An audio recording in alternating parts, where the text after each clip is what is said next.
বোলপুরে বাড়ি থেকে উদ্ধার মহিলার পচা গলা মৃতদেহ, এলাকায় চাঞ্চল্য। সোমবার থেকেই প্রতিবেশীরা দুর্গন্ধ পাচ্ছিলেন, কিন্তু সেই দুর্গন্ধের কারণ যে এত ভয়ঙ্কর কেউ ভাবতে পারেননি। অবশেষে মঙ্গলবার বিকালে বোলপুরের স্কুল বাগান এলাকায় দোতলা বাড়ি থেকে উদ্ধার হলো এক মধ্যবয়স্কা মহিলার পচা গলা মৃতদেহ। মৃতার নাম শুক্লা পোড়ে বলে জানা গেছে। মহিলাটি অবিবাহিতা। বিশালাকার ওই দোতলা বাড়িতে তিনি একা থাকতেন বলে জানা গেছে। সোমবার থেকে প্রতিবেশীরা দুর্গন্ধ পেয়ে পুলিশে খবর দেন। পুলিশ এসে বাড়ির দরজা ভেঙে মহিলার মৃতদেহ উদ্ধার করে ময়নাতদন্তের জন্য হসপিটালে পাঠায়। কিভাবে তার মৃত্যু হয়েছে এই বিষয়ে এখনো কিছু জানা যায়নি, তবে পুলিশের প্রাথমিক অনুমান হৃদরোগে আক্রান্ত হয়ে ওই মহিলা মারা গেছেন। স্থানীয় সূত্রে জানা যাচ্ছে, অবিবাহিতা ওই মহিলা বাড়িতে একাই থাকতেন, প্রতিবেশীদের সাথে সেভাবে মেলামেশা করতেন না। এই ঘটনাকে কেন্দ্র করে এলাকায় চাঞ্চল্য ছড়িয়েছে। পুলিশ ঘটনাটি তদন্ত করছে। আমার মিসেসের বর্দির মেয়ে।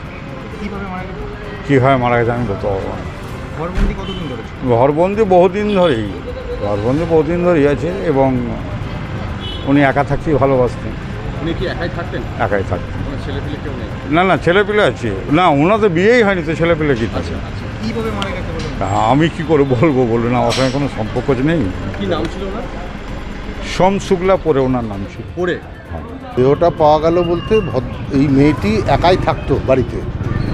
এর বাবা মারা যায় বছর 4 আগে। মা এবং ভাই কলকাতায় থাকে।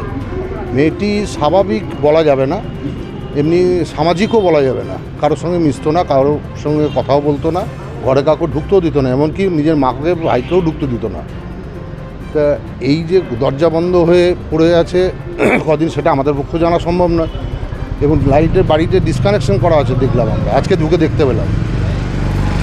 গতকাল সন্ধ্যেবেলায় আমাকে এই পাশের ফ্ল্যাটের অধিবাসীবৃন্দ বললো যে দুর্গন্ধ আসছে, তা ব্যাপারটা একটু দেখুন, পাশের বাড়ি থেকেই মনে হচ্ছে আসছে।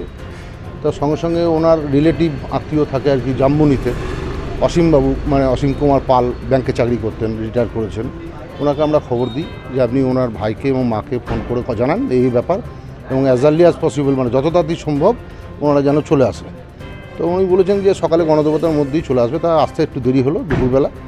তো আমরা লোকাল থানাকে সঙ্গে সঙ্গে জানিয়ে রেখেছিলাম সকালেই।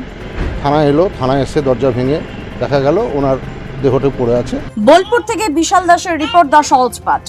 দ্য সহজ পাঠ, সহজ কথা, সঠিক তথ্য।